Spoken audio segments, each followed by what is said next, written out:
Asyhadu an la ilaha illallah. Ya, dua salat yang berat itu kan memang kata Rasulullah, salat subuh jeung salat isya punya. Salat subuh ayeuna mah tos rada lumayan. Sebelumnya kan yang opatnya aduh lumayan. Tidak semua orang bisa melaksanakan itu. Jadi harus betul-betul kita syukuri gitu. Salawat dan salam mudah-mudahan tetap tercurah pada junjungan kita Nabi besar Muhammad sallallahu alaihi wasallam serta keluarganya, sahabatnya, tabi'in dan juga mudah-mudahan sampai kepada kita sekalian sebagai umatnya hingga akhir zaman nanti insyaallah. Kita aya bubur ente teh. Aya bubur teh. Jam sabaraha? Tadi udah siap-siap sih peninggal. Oh gitu. Ini bisa 10 menit aja cukup 10 menit berarti. Hah? Oh. Sila teuing gitu. Coba kan udangnya geus jam sabaraha tarunduh pas. Geus aya bubur kan Sajolan. Ah, siap. Ini sajolan semenit ya atau saya cekap berarti. Menga golak. Ya. Ya, jadi ya saya sih mendingan gini aja ya. Kita ngobrol aja gitu ya. Di santai lah sok kumaha gitu di luhur teh gitu ya. Dan ya sharing lah ya. Sharing bahkan itu kalau bisa sih mungkin nanti kalau ada yang mau menambahkan mangga atau ada yang mau menanyakan gitu ya juga biar ada tanya jawab lah gitu ya biar interaktif karena kadang-kadang kita ngomong naon gitu setengah ngerti gitu pengalaman gitu ya kalau ada tanya jawab itu jadi ada feedback gitu di ngerti atau henteu gitunya lah sampai saya ngomong kemana gitu ya ada mungkin kemana gitu jadi biar nyambung gitu ya kita ngobrol santai saja. Jadi bahas kalian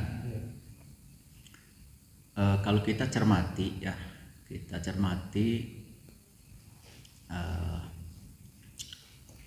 dakwah Rasulullah Sallallahu Alaihi Wasallam ya, yang dimulai sejak beliau mendapatkan wahyu ya, sejak mendapatkan wahyu di usia 40 tahun di Gua Hiro itu gitu ya. Sampai kemudian beliau wafat ya. Beliau wafat di usia 23 tahun, berarti berapa tahun toh?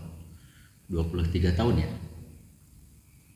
23 tahun lamun di SD mah baheula ngapalkeun teh sabaraha lama cenah dakwah Rasulullah teh. Cing anu ngapalkeun teh 22 tahun 2 bulan 22 hari gitunya cantik arina teh seperti itu pas gitu ternyata kalau kita bagi menjadi itu ada 2 bagian besar dakwah Rasulullah itu ya jadi dakwah di Mekah dan kemudian dakwah di Madinah gitu. Dakwah di Mekah itu dari sisi waktu 13 tahun dakwah di Madinah itu 10 tahun gitu. Terus apa tema yang dibawa oleh Rasulullah pada saat berdakwah di Mekah ya. Tema yang dibawakan untuk berdakwah yang itu memang perintah dari Allah Subhanahu wa taala diawali dengan ayat Iqra gitu ya surat Al-Alaq gitu yang 5 ayat gitu ya. Itu selama 13 tahun itu pure hanya masalah akidah, hanya masalah keimanan gitu.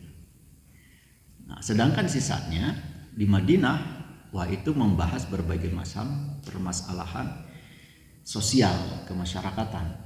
Jadi kalau dina baheula saya ingat belajar PMP-nya apa Ipolek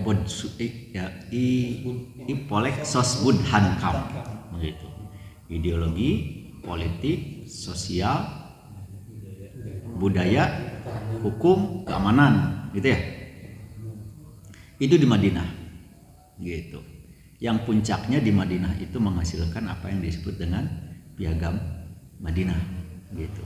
Dan itu adalah merupakan sebuah MOU ya, sebuah kesepakatan dalam sebuah masyarakat yang cukup besar, dan bisa dianggap itu adalah merupakan negara modern pertama ya di dunia pada saat itu, kan menjadi sebuah model yang sangat luar biasa gitu ya. Kehidupan di Madinah pada saat itu, kita mengenal Arab itu sebelum adanya dakwah Rasulullah SAW itu bisa dibilang merupakan sebuah negara yang primitif sebenarnya. Di tengah-tengah peradaban, dua peradaban dunia waktu itu, Persia dan Romawi. Gitu. Ya. Jadi masih terbelakang dunia Arab itu pada saat Rasulullah itu lahir gitu ya. Seperti itu. Tapi ya setelah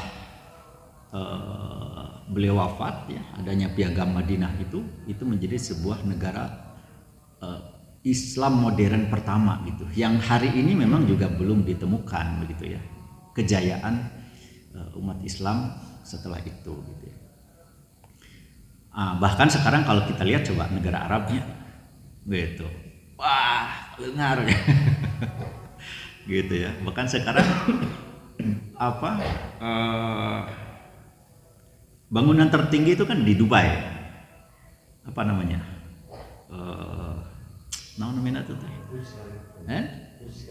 Burj ya etalah 120 meter gitu kalau nggak salah ya gitu, sehingga di pangluhurna teh awan teh dihandap dihandap gitu. Dan sekarang sedang dibangun lagi, akan melebihi ketinggian dari Burj itulah apa namanya, lebih tinggi lagi dari itu. Bukan 100 sampai sekilonya, sekilo keluar gitu. Yang memang sekarang kalau di apa artinya pengamatan biasanya yang mengkaji terkait dengan akhir zaman teh Ustaz kemarin ditangkap teh Ahmad Baikuni, Rahmat Baikuni. Rahmat Baikuni itu termasuk beliau mengebandingkan terhadap hadis Rasulullah SAW gitu ya, bahwa sekarang itu berlomba-lomba ya membuat bangunan ya yang sangat tinggi. Itu di dalam hadis itu disebutkan merupakan salah satu tanda-tanda akhir zaman gitu. Seperti itu ya, itu ya. Tapi terlepas dari itu, sekarang coba lihat gitu ya, negara Arab itu luar biasa gitu kayanya. Kenapa? Karena dari minyak gitu. Padahal dulunya itu primitif. Sebelum Rasulullah lahir itu sangat primitif gitu. Bisa dibilang seperti itu, jauh keterbelakangan gitu. Gitu ya. Ini.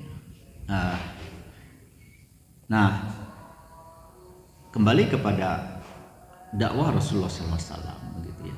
Jadi selama 13 tahun itu melulu masalah akidah. Ya, sisanya sosial kemasyarakatan. Jadi masalah apa artinya waris ya, kemudian masalah kisos ya, masalah dan lain sebagainya lah gitu, masalah kemasyarakatan gitu ya. Itu ini kan di Madinah. Sehingga kalau dulu di SD cenah apa ciri-ciri surat Makkiyah, ini kena apal tuh.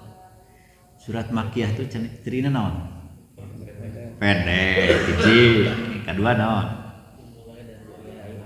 Ya ayuhan nas gitunya. Naon deui? Menyangkut keimanan begitu ya. Kenapa? Ya karena kenapa ya ayuhan nas? Ya, wahai manusia ya. Karena memang belum beriman gitu. Jadi justru malah Rasulullah mengajarkan tentang keimanan kepada semua manusia pada saat itu.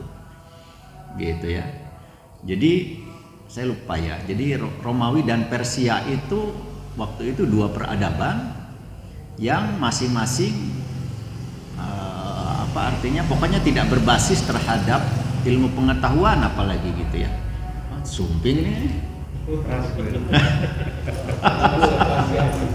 Jadi terfokus saya gitu ya. Begitu ya. Gitu. Bayangkan coba ya, pada saat Rasulullah SAW itu lahir di Mekah itu tawaf teh ditaranjang. Telanjang itu Mekah yang dibangun oleh Nabi Ibrahim pada saat itu. Keliling tawaf itu diteranjang. Begitu. Ya. Jadi kalau kita sebut ya, makanya disebut zaman zaman jahiliyah. Ya. Jadi yang disebut zaman jahiliyah itu zaman kebodohan. Yang disebut dengan kebodohan di situ sebetulnya bukan kebodohan dia tidak punya ilmu gitu ya, bukan barodo secara ilmu pengetahuan begitu. Karena sebetulnya waktu itu katanya jembatan juga mereka sudah bisa bikin gitu ya, seperti itu. Artinya adalah ilmu pengetahuan ini mah ya, karena warisan dari kan waktu itu Rasulullah SAW lahir itu kan 571 Masehi ya. Berarti 6 abad setelah Nabi Isa kan 571 Masehi. 1 Masehinya itu kan mungkin ada perdebatan ya, dimulainya tahun 1 Masehinya itu apakah karena wafat Nabi Isa gitu ya, pada saat itu dan sebagainya. Intinya dari Nabi Isa kepada Nabi Muhammad itu sallallahu alaihi wasallam ada 600 tahun kira-kira atau 6 abad gitu. Dan teknologi waktu itu sudah cukup lah gitu sebenarnya. Artinya ilmu pengetahuan sudah berkembang juga sebenarnya, tidak bodoh-bodoh teuing lah gitu. Bahkan kan kalau kita lihat di mana ya yang sampai sekarang masih ada ininya, bukit di Pahatnya gini. Ya, bukit di Pahat. Menjadi bulan sana start di Tunisia kan, tapi di mana lah itu ya. Kan seperti itu, di Pahat menjadi dan ada di sejarah ya seperti itu. Kemudian kan sebenarnya kayak Firaun gitu ya. Bayangkan coba ngebangun piramida seperti apa, kayak gimana coba ya, setinggi itu gitu, luar biasa. Artinya sebetulnya secara sudah ada, meskipun kalau dengan sekarang jelas jauh lah gitu ya, jelas jauh gitu, ilmu pengetahuan dan teknologi sekarang itu sudah sangat jauh gitu. Tapi sebenarnya waktu itu yang disebut dengan jahiliyah itu adalah zaman kebodohan terhadap keimanan, terhadap akidah gitu. Bayangkan atau udah coba ya zaman itu. Jadi Lata wal Uzza gitu ya. Pada saat itu di Arab itu kita bayangkan suku Quraisy itu ya. Jadi kan udah disembah teh patung gitu ya. Lata Uzza teh. Patung teh naon? Patung teh anu tinu batu gitu ya. Aya anu tinu roti. Jadi minta rezeki gitu ya, minta diturunkan hujan gitu ya, minta jodoh dan sebagainya. Dibikinlah Tuhannya teh tina roti gitu ya. Disembah-sembah dengan ritual peribadatan gitu ya, seperti itu. Pas lapar didahar. Nah, itu bodohnya tuh di situ sebetulnya. Gitu ya. Soalnya nama ini gak kayaknya badannya. Ya, itu. Aya di pagi dulan gitu ya. Gitu. Jadi jam duka ya kayaknya tanya ada orang dia mendirikan bangunan mencit. Naon? Mencit kerbaunya gitu. Aya oke gitu kan anu disucikeun sapi ya. Si ada kan sekarang ya. Coba. Itu sapi kurang mah dipencit di dahar. Jadi sembah itu kumaha kepada rubuh bisa. Ya. Nah, jadi Bapak sekalian, itu kondisi pada saat itu gitu ya. Dan ya sudah makanya kuliah ayyuhal kafirun itu surat Makkiyah ya. Qul huwallahu ahad. Katakan Muhammad ya bahwa qul huwallahu ahad ya, bahwa terus nanti dia itu Allah itu adalah esa. Allah itu satu, tidak ada yang lain. Allahus samad itu ya. Jadi Allah esa itu kalau diuraikan lagi nanti lebih detail lagi gitu ya. Itu nanti ada makna al-ilah gitu. Makna al-ilah itu al-marhub, al-marhub, al-mahbub ya. Kemudian jadi al-mahbub itu adalah yang dicintai, makna Tuhan gitu. Ya. Kemudian al-marhub gitu. Artinya yang diharapkan. Al-marhub gitu ya. Itu yang ditakuti begitu ya. Kemudian akhirnya yang diibadahi seperti itu. Sehingga kalau misalnya kita syahadat ya, orang baca syahadat sehari seberapa kali ya dalam setiap sholat gitu. Ini kalau kita dalam itu luar biasa. Asyhadu alla ilaha illallah, tidak ada Tuhan selain Allah gitu. Dina terjemah Jepang itu kan begitu. Nah, kalau mau dimaknai lebih jauh, tidak ada Tuhan selain Allah. Berarti tidak ada yang dicintai kecuali Allah. Tidak ada yang ditakuti kecuali Allah. Tidak ada yang diharapkan kecuali Allah. Tidak ada yang disembah kecuali Allah. Jadi lamun urang sieun miskin, sieun budak teu kaparaban, tuhnya sieun maot, ya, sieun naon, sieun yang lain gitu ya. Maka sesungguhnya kalau akidah kita itu masih dipertanyakan gitu, masih tipis lah gitu. Urang masih kena sieun sampaikan ka puntennya ya mah. Saya punya pengalaman ya masalah saya kan dulu di Pindannya tuh ngobrol datang di bengkel tuh dirut irateun atuh padeh jeung dirut gitu ya. Jam pulang kan 4:30 ya, yang ngobrol dari 4:30 gitu ngobrol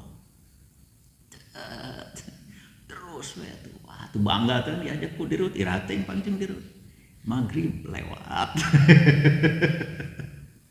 terus isya lewat aja gitu nya gitu pohokan salat maghrib mah diajak ngobrol ente teh salat maghrib oh dah tuh cenah itu jeung dirut gitu.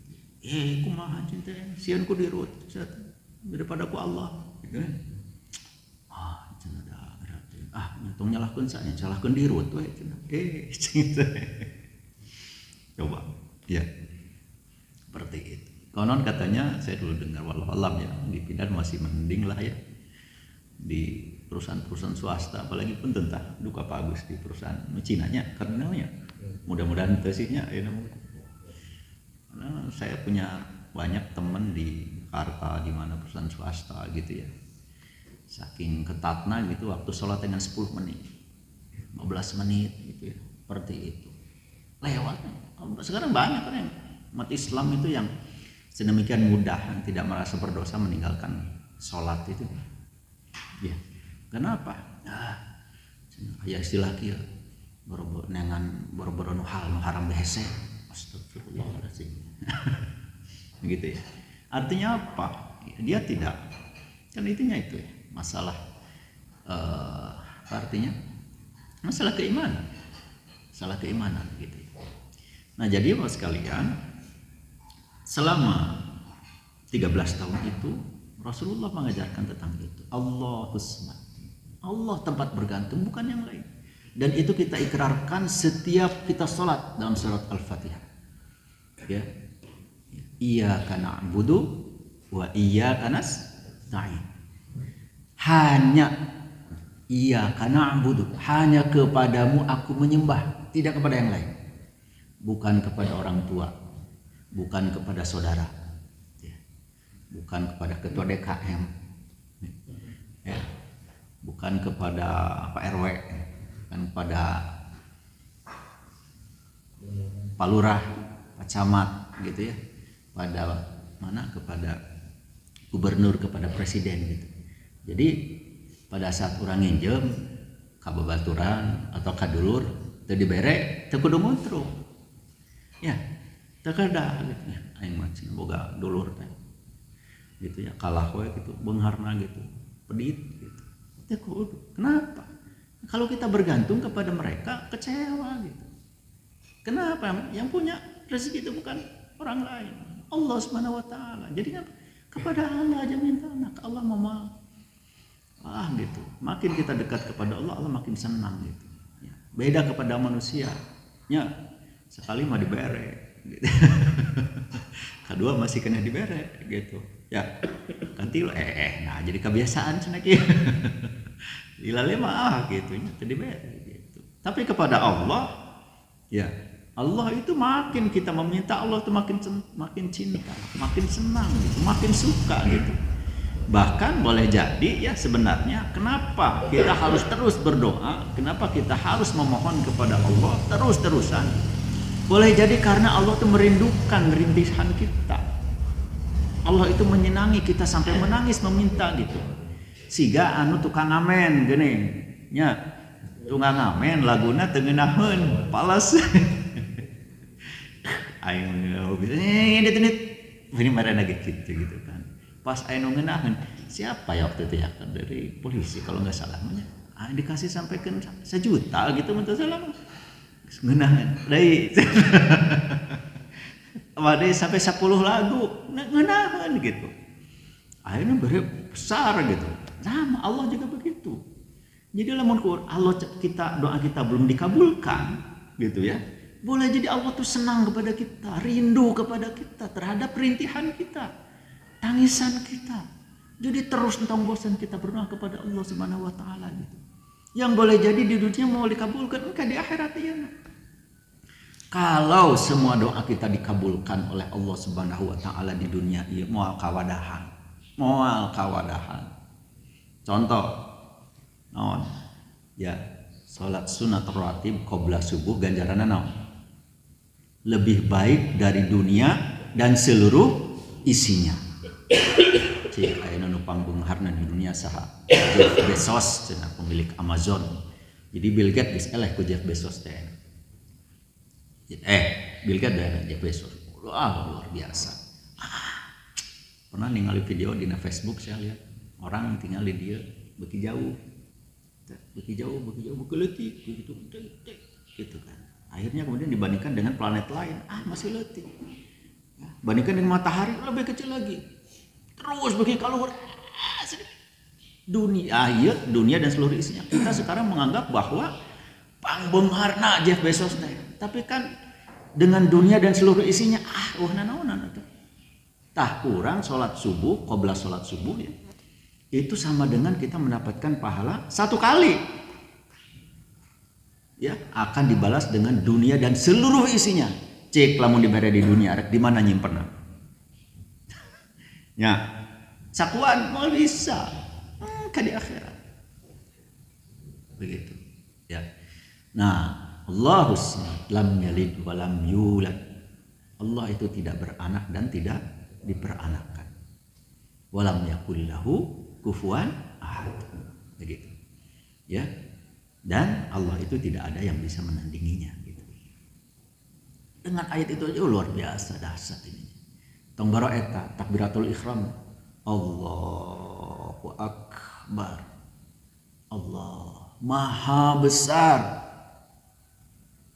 Berarti utang leutik. Masalah jeung pamajikan leutik. Masalah sekolah budak leutik. Masalah jeung urusan kantor kecil cetek. Ya. Masalah naon ayeuna desa, air berkah cetek. Buruan saya cetek. Apalagi masalah yang besar. Ya. Kalau kita memiliki iman yang kuat ya, bahwa semua itu adalah insya Allah tahu. Ya. Masalahnya Allah ridho atau ente gitu. Cetek yang lain-lain itu. Gitu. Jadi kuduna nama ada orang geus salat tehnya. Karena salah istilah cenah. Orang salat heula meh jongjon. Saena mah rada salah eta teh. Kuduna mah keur salat jongjon gitu. Namun orang masih keneh maknana orang salat heula meh jongjon. Jadi geus salat teh jongjon berarti masih merasa bahwa salat itu adalah kewajiban. Benar memang kewajiban gitu. Tapi kalau kita merasa bahwa sebuah perbuatan kita lakukan itu sebuah kewajiban, pasti masih kena ya beban. Gitu ya. Tapi kalau sholat itu adalah merupakan sebuah kebutuhan, apalagi sebuah kenikmatan, justru kita akan menunggu-nunggu waktu sholat. Gitu. Jangan tenang nanti keur sholat, lain ge sholat gitu. Ya, sampai nama kami terima jujur lahnya masing-masing dari kita. Sing aya digawe teh kenikmatan atau kebutuhan. Kebutuhan. Ya, capek-capek kayak hujanan banyak kayak Shopee terbarang termakanan. Kenapa kita lakukan? Karena kita butuh. Cek lamun tadi gaji ini mah wah ya.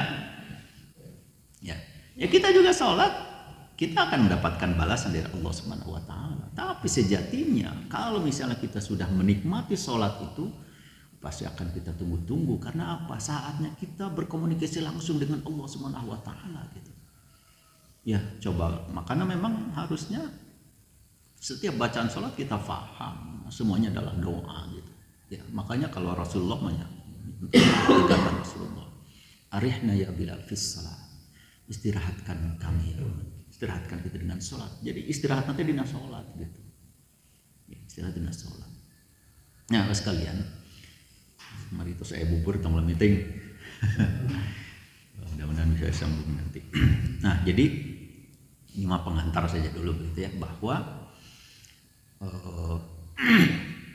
intinya kan sebetulnya coba kalau masalah keimanan itu, akidah itu lamun dina bangunan mah siga pondasi, ya, seperti pondasi dasar gitu. Makin tinggi bangunan maka harus makin dalam pondasinya gitu ya. Sok ayeuna pondasi ieu, pondasi masjid ieu jeung pondasi rumah kita gedean mana? Pasti gedean ieu. Jeroan ieu. Tadi Al-Burj Al-Khalifahnya di Dubai kira-kira siga kumaha gitu. Kalau misalnya bangunan yang sampai 900 meter kalau nggak salah ya 800 meter sekitar itu, sekarang mau dibangun itu 1200 meter, bayangkan 1,2 kilo gitu. Make pondasi anu iya kira-kira kumaha ta? Runtuh ya, karek sabara bangun, karek sabara tingkat ya, mungkin hanya kuat untuk 2 tingkat gitu. Yo ratusan tingkat gitu kalau ukur pasti runtuh gitu. Nah sekalian Rasulullah SAW selama 13 tahun ya di Mekah mengajarkan tentang akidah gitu ya. Kenapa? Karena memang akan bangun peradaban. Dan setelah Rasulullah itu adalah khatamun nabiyyin, nabi terakhir. Tidak adalah nabi setelah itu. Gitu ya. Seperti itu. Dan itu adalah sampai hari kiamat. Sampai hari kiamat. Dan ditutup dengan surat Al-Maidah ayat 3, al-yauma akmaltu lakum dinakum wa atmamtu alaikum ni'mati wa raditu lakum dan seterusnya. Jadi dengan turunnya ayat itu ya, Allah sudah menyempurnakan nikmat, Allah sudah menyempurnakan agama ini gitu ya. Yang Allah mempercayakan kepada kita semua. Kenapa tidak lagi ada nabi? Kenapa tidak ada lagi rasul? Kita sudah dianggap otak kita ini sudah sempurna bisa mengelola dunia ini dengan semestinya, dengan Al-Qur'an dan sunnah ya, dan ijma para ulama dan seterusnya begitu ya. Dia sudah mampu berpikir sejauh itu gitu ya. Gitu. Nah kalau kita perhatikan gitu ya, karena memang akan bangun peradaban sehingga sekarang penduduk dunia ya, penduduk dunia itu sekitar 8 miliar ya. Umat Islam hari ini jumlahnya 1,7 miliar. Indonesia termasuk sebuah negara yang umat Islamnya sangat besar, mayoritas 80%. Jadi lamun dihijikeun mah seluruh umat Islam di Eropa itu jumlahnya sama dengan semua umat Islam yang ada di Indonesia. Begitu. Maka ada yang meramalkan sih memang katanya yang akan diberikan amanat untuk menguasai dunia ini. Kita ini the big brother. Banyak yang berharap kepada negara Indonesia. Ada yang meramalkan katanya yang menguasai dunia ya, dan Islam itu adalah dari Indonesia. Wallahu a'lam dukanya. Seperti itu. Hanya yang jelas Rasulullah pada saat mendapatkan wahyu itu kan sendiri. Pada saat beliau wafat, pada saat haji wada, umat Islam waktu itu jumlahnya 120.000 orang. Dari sendiri selama 23 tahun coba berkembangnya dari sendiri menjadi 120.000 orang. Penduduk dunia pada saat itu 100 juta orang. Kalau kita hitung mudahnya 100.000 dibanding 1 juta itu 1 banding 1000. Sekarang 1,7 berbanding 8 miliar. Berapa? 1 banding 6. Jadi kalau ada 6 orang pasti ada umat Islam 1 di situ. kalau dirata-ratakan seluruh dunia. Gitu. Waktu itu kalau ada 1.000 orang, umat Islamnya 1. Berkembangnya demikian. Dan ada sebuah lembaga survei dari Amerika namanya Pew kalau nggak salah, meramalkan bahwa di tahun 2050 umat Islam itu akan mendominasi paling banyak di seluruh dunia ini di antara penduduk bumi. Hari ini pemeluk agama yang paling besar masih Nasrani, ya sekitar 2,2 miliar. Meskipun memang itu juga terpecah, Protestan, Katolik, dan seterusnya gitu. Tapi ada yang meramal begitu, sampai 2050 nanti itu umat Islam akan paling banyak di seluruh. Dan ini sesuai dengan janji Rasulullah SAW. Dan tidak ada sebuah peradaban ya, yang mampu bertahan sampai sekarang 1.200 tahun gitu ya. 1.400 ya, 1.400 tahun ya. Kecuali peradaban Islam. Dan itu janji Allah Subhanahu wa taala, Rasulullah SAW. Nah, ayo sekalian, bahwa yang bukan Allah Subhanahu wa taala, kalau kita bisa melihat beberapa contoh ya, bahwa akidah itu sedemikian pentingnya, keimanan itu sedemikian pentingnya, begitu ya. Dan dampaknya ini sangat luar biasa, gitu. Kan iman teh seberapa rukun iman? Ya, orang balik deh ke SD lah. Genapnya, jadi rukun iman kepada Allah, 2 kepada malaikat, 3 kepada Rasul, 4 kepada kitab, 5 qada dan qadar. Terakhir iman kepada hari akhir. Ya, pada hari akhir. Nah, iman kepada Allah sebenarnya nama yang paling mudah. Allah itu kan di dalam surat Qaf itu disebut kedekatan Allah dengan kita itu adalah min hablil warid. Min hablil warid, lebih dekat daripada urat leher. Ya leher. Ya, dengan mulut terdekat. Allah tuh lebih dekat dari ini gitu, lebih dekat dari ini. Sehingga ya, jangankan ngobrol sigakir, bisik kita itu Allah tahu. Jangankan berbisik, dina hate aya kerteg hate Allah apa? Allah apa? Makanya coba sekarang ya. Sesungguhnya kalau setiap orang itu memiliki keimanan yang kuat, mual aya perzinahan, tidak akan ada pencurian, tidak ada akan korupsi, mual aya nu selingkuh, mual aya nu gibah. Ya, benar tuh. Kenapa orang selingkuh? Dia tidak merasa bahwa Allah melihat. Kenapa dia berzina?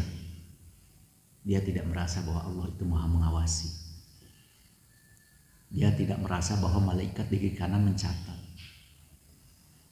Intinya kan itu. Benar nggak? Intinya mah itu. Ya, intinya mah itu. Nah, sehingga kalau kita lihat kisahnya yang sangat banyak disampaikan. Contohnya itu apa? Seorang penggembala gitu. Gembala ribuan. Panggil jeung Umar Khattab saat itu. Yang cenah cik menta eta lah cenah bae eta hiji gitu kan. Aduh cenah tuan teu tiasa anu sesno abdi menuju ragaan gitu. Atuh cenah mun piraga hiji gitu. Majakeun we atuh di ku serigala gitu. Gampang cenah ke getihna dieukeun kana eta. Itu beli atau dibeli ulah cenah ku saya gitu kan. Beli henteu juragan saesno abdi cenah mangga we cenah ka juragan ka ditu ya suka beri jejak cenah nah tuh cenah da ningali tok tinggal ya cenah tuan mohon cenah jalan ieu mata anu ningali ya mun misalnya kalau betul jalan itu tapi lamun disebut mun kitu di mana Tuhan, di mana Allah? Allah mah ningali. Jelema mah bener teu ningali, tapi Allah mah ningali. Seperti itu. Ya apa? Keimanan. Cok lamun teu boga eta. Ya, kalau tidak merasa diawasi oleh Allah, tidak merasa diawasi oleh malaikat, alah atuh hiji tina 1000 malah kecil. Nah. Ya. Gitu. Atau ada misalnya kisah seorang atau ibu dan anak penjual susu gitu ya, ibu dan anak penjual susu sarua aja ga ayeuna gitu kan. Sok bala-bala baheula sabaraan hargana Pak Elias. Baheula sempat 100 peraknya. 500 1000 bahkan 2000 gitu. Pada saat naikeun teh nu dagang teh kan mikir. Lamun misalna hargana ditaikeun gitunya naon teh bisi moal anu meuli gitu ya. Hargana angger tapi leutik sama oge gitu kan. Gitu. Maka akhirnya dipikir, kumaha carana hargana angger, gedena angger, berarti kan materialnya kudu murah. Ya, boteng meuli punten cenah mah aya nya. Anu dagang kudu hati-hati oge gitu nih. Dagang fried chicken anu eta tapi nya cenah eta mah tiren. Mati kemarin sebangke rasanya can bau tapi mati karek anyar keneh gitu ya. hayam keur kekelepekan teu sempat kapencit bangke teu meunang dimakan haram itu anyar keneh gitu kan begitu. Tapi dah anyar keneh haneut keneh cenah buru-buru pencit padahal geus paeh enggak boleh itu kan bisa jadi murah hargana gitu ya seperti itu. Nah ini juga sama cenah kumaha teh cenah cek indungna teh harga beuki mahal cenah gitu kan, sementara ekonomi masih sulit siga kieu gitu kan. Setelah cenah susu teh dong campur we cenah ku cai gitu. Tong cenah mah menang eta teh urang nyebutkeun susu murni tapi campur cai gitu kan. Atuh da cenah mah kitu teu mana untungna ya. Bener gak?